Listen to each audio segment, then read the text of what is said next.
Lift him up, November 11. The Sanctuary in Heaven.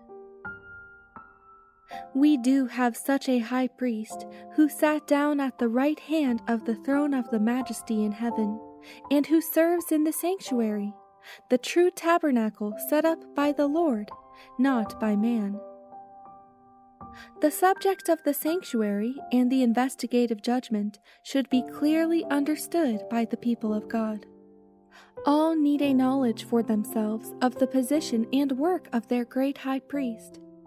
Otherwise, it will be impossible for them to exercise the faith which is essential at this time, or to occupy the position which God designs them to fill.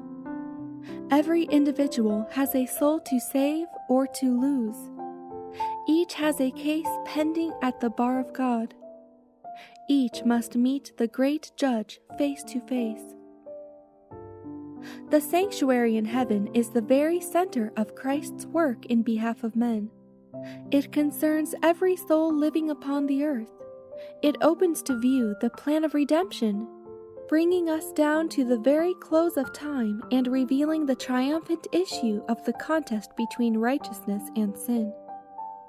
It is of the utmost importance that all should thoroughly investigate these subjects and be able to give an answer to everyone that asketh them a reason of the hope that is in them. The intercession of Christ in man's behalf in the sanctuary above is as essential to the plan of salvation as was his death upon the cross. By his death he began that work which after his resurrection he ascended to complete in heaven. We must by faith enter within the veil, whither the forerunner is for us entered. There the light from the cross of Calvary is reflected. There we may gain a clearer insight into the mysteries of redemption. The salvation of man is accomplished at an infinite expense to heaven. The sacrifice made is equal to the broadest demands of the broken law of God.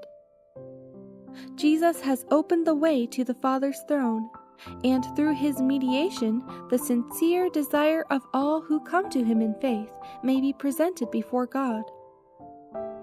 He that covereth his sins shall not prosper, but whoso confesseth and forsaketh them shall have mercy. If those who hide and excuse their faults could see how Satan exults over them, how he taunts Christ and holy angels with their course, they would make haste to confess their sins and to put them away.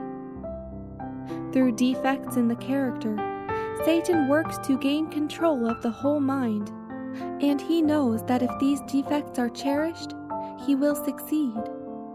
Therefore, he is constantly seeking to deceive the followers of Christ with his fatal sophistry that it is impossible for them to overcome. But Jesus pleads in their behalf his wounded hands, his bruised body. Let none, then, regard their defects as incurable.